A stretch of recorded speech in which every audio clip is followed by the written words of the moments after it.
اللهم صل على سيدنا محمد وعلى آله سيدنا محمد وبارك وسلم صلاة وسلام عليك يا رسول اللہ صلی اللہ علیہ وسلم۔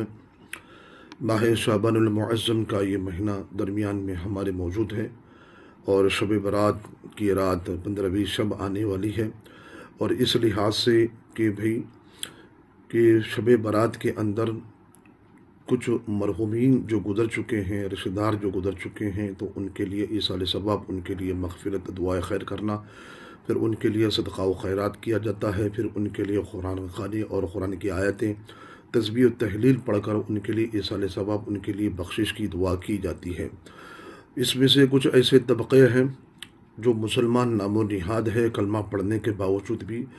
ان تعلیمات سے منحرف اور انکار کی باتیں کرتے ہیں۔ مرنے والا جب مر گیا ہے، کسی مومن یا مومن مسلمان ہو یا مرد جو مر چکا ہے، تو وہ اپنے اعمال کا حساب و کتاب دے گا، تمہارے اعمال کی اس کو ضرورت نہیں ہے۔ تو ایصال ثواب یہ سب لایعنی باتیں، بیکار باتیں ہیں۔ اس طرح سے کہہ کر لوگوں کو، جو دوسرے اور عقیدت اور مند مسلمان جو ایصال ثواب کا اہتمام بھی کرتے ہیں، دعائے خیر کرتے ہیں، استغفار بھی کرتے ہیں، تو ان کو روکتے ہیں۔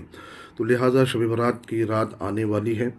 اس میں مرحومین کے لیے ایصال ثواب کرنا، ان کے لیے دعائے خیر کرنا، ان کے لیے مغفرت کی دعا کرنا، یہ بالکل جائز ہے، یہ درست ہے قرآن کی روح سے۔ یعنی کہ سورہ حشر میں 28واں پارہ ہے، قرآن مجید یہ پیغام دیتا ہے، والذین جاءوا من بعدهم یقولون ربنا اغفر لنا ولاخواننا الذین سبقونا بالایمان۔ یہ جو آیت ہے سورہ حشر کی آیت ہے، جس میں اللہ رب العزت یہ پیغام دے رہا ہے کہ جو لوگ تمہارے بعد آئیں، وہ کہیں کہ اے ہمارے پروردگار، ہمیں بخش دے، اور ہم سے پہلے جو ایمان لانے والے اور ہمارے بھائیوں کو بخش دے۔ یعنی کہ جو ہم سے پہلے جو ایمان لا چکے تھے، جو ایمان میں وہ ہم سے پہلے ان کا نمبر تھا، وہ ہمارے سے پہلے وہ ایمان لا چکے ہیں، تو اللہ رب العزت سے یہ دعا کرتے ہیں۔ کون لوگ دعا کرتے ہیں؟ کہ جو بعد میں آتے ہیں، پچھلے لوگوں کے لیے دعائے مغفرت کی دعا کرتے ہیں۔ تو لہٰذا جو بعد میں آنے والے جو لوگ ہوتے ہیں، وہ پچھلے لوگ جو گزر چکے ہیں، جو ایمان والے، جو صاحب مومن تھے، صاحب مسلمان تھے، ان لوگوں کے لیے دعائے خیر کرتے ہیں۔ تو قرآن کی یہ آیت پیغام دیتی ہے کہ بعد میں آنے والے لوگ جو پہلے جو ایمان لائے تھے، ان لوگوں کے لیے دعائے مغفرت کرنا چاہیے۔ اب اس حساب سے ترمذی شریف کی اور مشکوہ شریف کی حدیث پاک ہے، جس میں اس حدیث کے راوی حضرت عبداللہ بن عباس رضی اللہ تعالیٰ عنہ، رسول پاک علیہ الصلاۃ والسلام ایک قبرستان کے پاس سے گزرے، اور آپ نے فرمایا کہ السلام علیکم یا اہل القبور، یغفر اللہ لنا ولکم وانتم سلفنا ونحن بالعصر۔ یعنی کہ اے خبر والو، تم پر سلام ہو، اور اللہ تعالیٰ تمہاری مغفرت فرمائے اور ہماری مغفرت فرمائے۔ تم ہم سے پہلے آ گئے، ہم تمہارے بعد آنے والے ہیں۔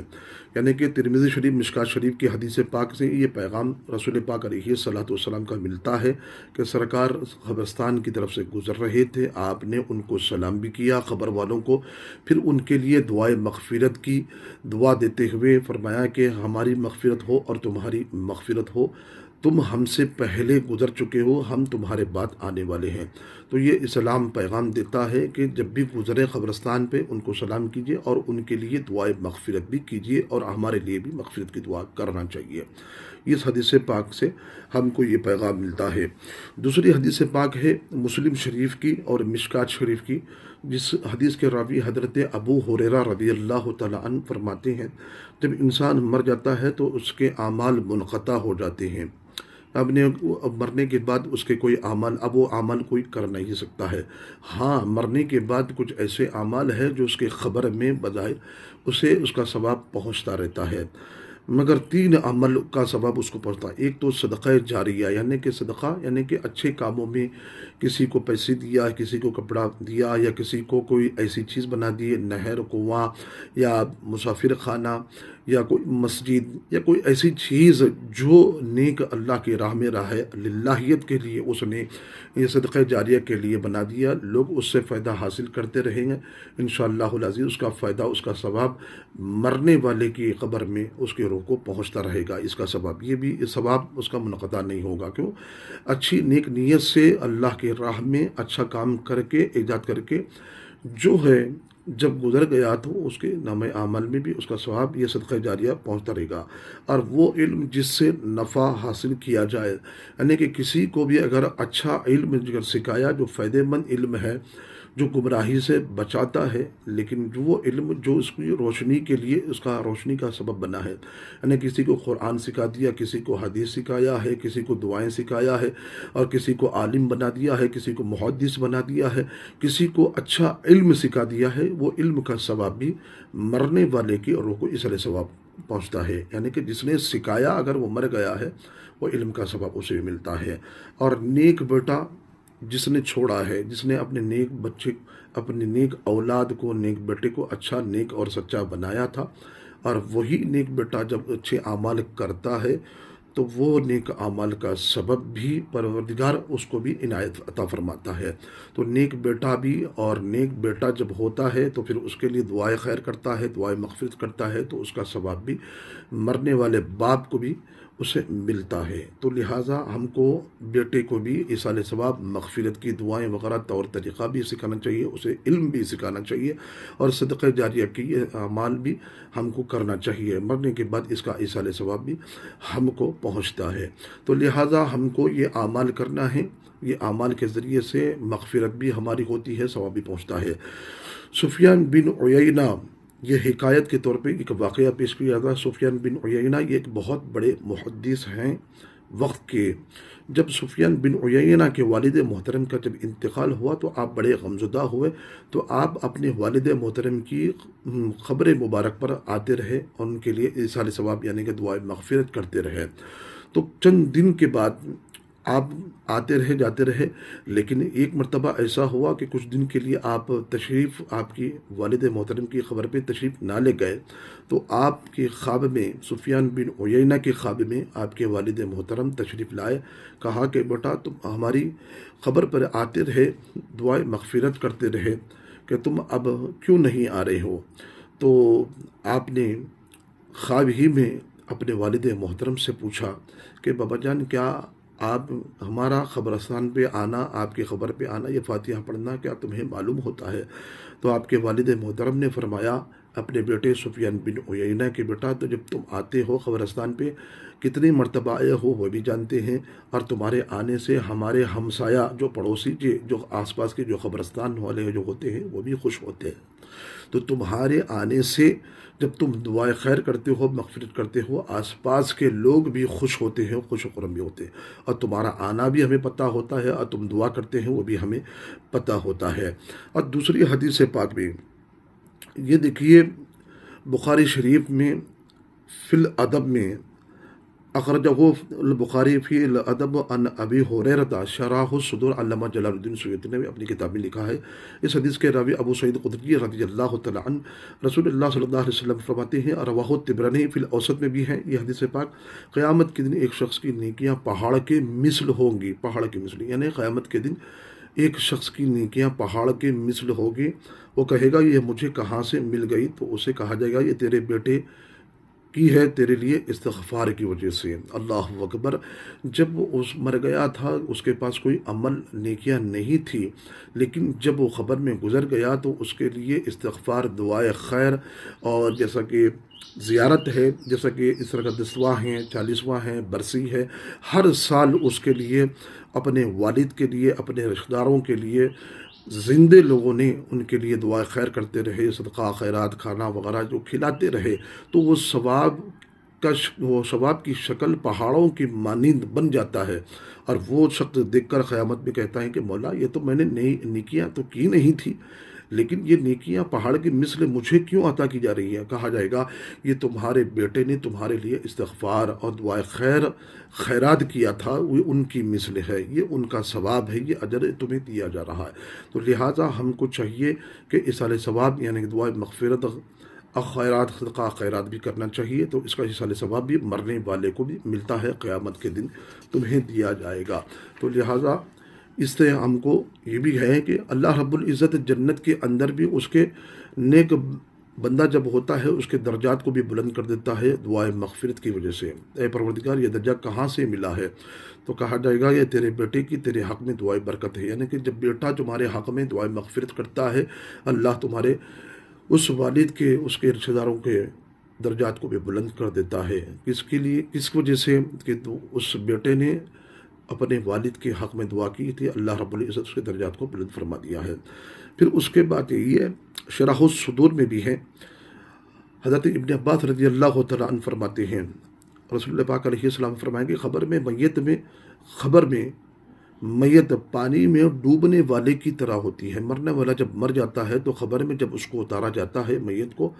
تو وہ ڈوبنے والے کی طرح فریاد کرتی ہے۔ پانی میں جب ڈوبنے والا جب اٹھتا ہے، جب اس کو تیرنا نہیں آتا ہے، جو فریاد کرتا ہے مجھے بچاؤ بچاؤ، تو اسی طرح سے میت کو جب قبر میں دفنایا جاتا ہے تو وہ بھی فریاد کرتا ہے ڈوبنے والے کی طرح۔ جو اپنے ماں باپ، اپنے بیٹے یا کسی دوست کی طرف سے دعا پہنچنے کا منتظر ہوتا ہے، جب اس کی دعا پہنچتی ہے تو اس کے نزدیک دنیا اور اس کے اندر کے ساز و سامان سے زیادہ محبوب ہے۔ بے شک اللہ تعالیٰ خبر والوں پر اہل زمین کی دعاؤں کے سے پہاڑوں کی مثل رحمت داخل کرتا ہے۔ بے شک مردوں کے لیے زندوں کا تحفہ استغفار ہوتا ہے۔ تو لہٰذا جب مرنے والا جب مرتا ہے تو وہ فریاد کرتا ہے کہ مولا، کہ وہ منتظر ہوتا ہے، کوئی اس کے ماں باپ ہو یا ماں ہو یا باپ ہو یا بیٹا ہو یا کوئی دوست احباب ہو، یہ منتظر ہوتا ہے اس دعا کا، وہ منتظر ہوتا ہے، وہ استغفار کا منتظر ہوتا ہے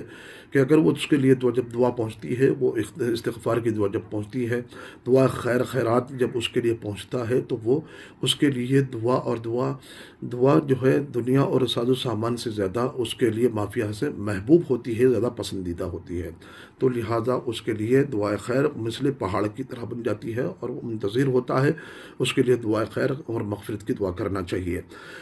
پھر اس کے بعد یہ کہا گیا ہے، جیسا کہ اب میت کے لیے مرنے والا جب مر جاتا ہے تو اس کے نام سے کھانا کھلائیں یا کنویں کا پانی وغیرہ جو بھی ہے اہتمام کرنا چاہیے، بالکل اس کا ثواب مرنے والے کو بھی اس کا ایصال ثواب پہنچتا ہے۔ پانی کا اہتمام کیا ہے اور ان کے نام پہ وہ صدقہ خیرات کیا ہے تو الحمدللہ وہ بھی اس کا ثواب ان کے نامہ اعمال میں پہنچ جاتا ہے۔ جیسا کہ حضرت سعد رضی اللہ تعالیٰ عنہ کی والدہ کا جب انتقال ہوا تھا، انہوں نے ان کی ماں کے نام پر ایک کنواں کھود کر جب راہ للہیت میں جب وہ پیش کر دیا تھا، تو جتنے جو لوگ اس کا پانی پیتے رہیں گے انشاءاللہ اس کا ثواب ان کی والدہ محترمہ کو پہنچتا رہے گا، اس لیے کہ کار خیر میں جو کیا جاتا ہے تو واقعی وہ ثواب ان کے حد تک وہ پہنچتا ہے۔ تو لہٰذا مومن مرنے والا مسلمان جو ہوتا ہے اور کرنے والا دعائے مغفرت کرنے والا وہ بھی مومن ہوتا ہے، تو لہٰذا یہ دعائے مغفرت کا اور استغفار کا فائدہ تبھی پہنچتا ہے مرنے والا مومن ہو، دعا کرنے والا مومن ہو۔ تو آپس میں دونوں مومن اگر ہو تو اس کا ثواب استغفار کی دعائے خیرات صدقہ خیرات کی برکتیں اسے حاصل ہوتی ہے۔ اگر کوئی کافر ہے اگر دعا کرتا ہے تو اس کے لیے اس کی اور مرنے والے کو اس کا فائدہ نہیں پہنچتا ہے۔ اگر کوئی کافر مر گیا ہے، اگر مر گیا ہے اور مومن بیٹا ہے تو مومن بیٹا اپنے کافر باپ کے لیے کا دعا خیر استغفار کرتا ہے تو یاد رکھیے اس کے لیے ایصال ثواب کا شکل نہیں بن سکتی ہے، کیونکہ یہاں پر کہا جا رہا ہے کہ مومن کے حق میں دعائے خیر اور استغفار کی برکتیں حاصل ہوگی، رحمتیں داخل ہوگی۔ تو لہٰذا شرط یہ ہے کہ مومن ہو، ایمان والا ہو، دونوں میں سے مرنے والا مومن ہو اور دعا کرنے والا مومن ہو۔ اگر بیٹا مومن ہو، باپ اگر کافر ہو یا رشتہ دار کافر ہو تو اس کے لیے دعا خیرات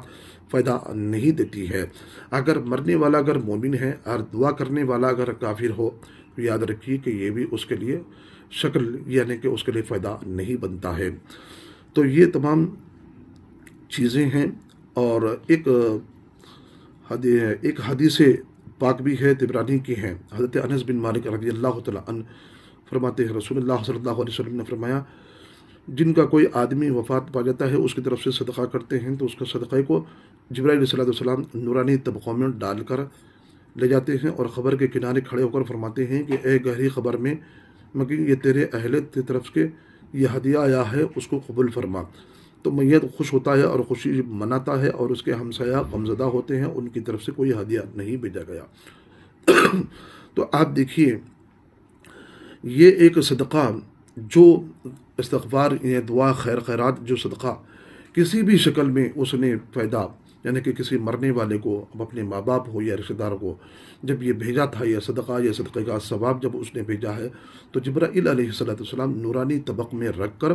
اس خبر والے کی طرف لے جاتے ہیں، یہ فلاں رشتہ دار نے یہ تیرے حق میں یہ صدقہ، یہ ثواب، یہ استغفار، یہ دعا، یہ قرآن کا یہ سارے ثواب تجھے بھیجا ہے۔ تو وہ دیکھ کر خوش ہوتا ہے، اس کے آس پاس کے جو مردے ہوتے ہیں وہ بھی دیکھ کر خوش ہوتے ہیں اور مایوس بھی ہوتے ہیں کہ کاش اگر ہمارے رشتہ دار بھی، ہمارے باپ، ہمارے بیٹا، بھائی، بہن، جو کچھ بھی ہمارے لیے اگر یہ اس سارے ثواب کا اگر اہتمام کر دے تو ہم بھی خوش ہوتے ہیں، اس سے ہمیں بھی فائدہ حاصل ہوتا ہے۔ تو لہٰذا ہم کو چاہیے کہ استغفار، دعائے خیر خیرات اپنے والدین کے لیے، اپنے عزیز و اقارب کے لیے، رشتہ داروں کے لیے کرنا بھی چاہیے۔ لہٰذا اس سے ہمیں فائدہ بھی ہوتا ہے اور مرنے والوں کے لیے بھی فائدہ ہوتا ہے۔ آخری حدیث پاک کے الفاظ بھی یہ ہیں کہ مومن جب گناہ لے کر جب خبر میں جاتا ہے تو حضر میدان محشر میں قیامت کے دن جب اٹھتا ہے تو اس کے پاس وہ شاف و شفاف اپنے خبر سے اٹھے گا، اس کے پاس کوئی گناہ نہیں ہوگا۔ کیوں؟ اس لیے کہ اس کے رشتہ دار، اس کے باپ بیٹوں نے، اس کے لیے بیٹے نے، باپ نے، اس کے رشتہ داروں نے اس کے لیے دعا خیر خیرات اور اس کے لیے استغفار کی دعا کرتے رہیں، تو اس وجہ سے اللہ نے اس کے گناہوں کو دور کر دیا ہے۔ اللہ رب العزت سے دعا ہے کہ پروردگار اسی طرح سے ہمارے لیے مغفرت کا سامان بھی بنائے اور ہمارے لیے دعا خیر خیرات، ہمارے لیے، ہمارے ذریعے سے تمام لوگوں کے لیے مغفرت و دعا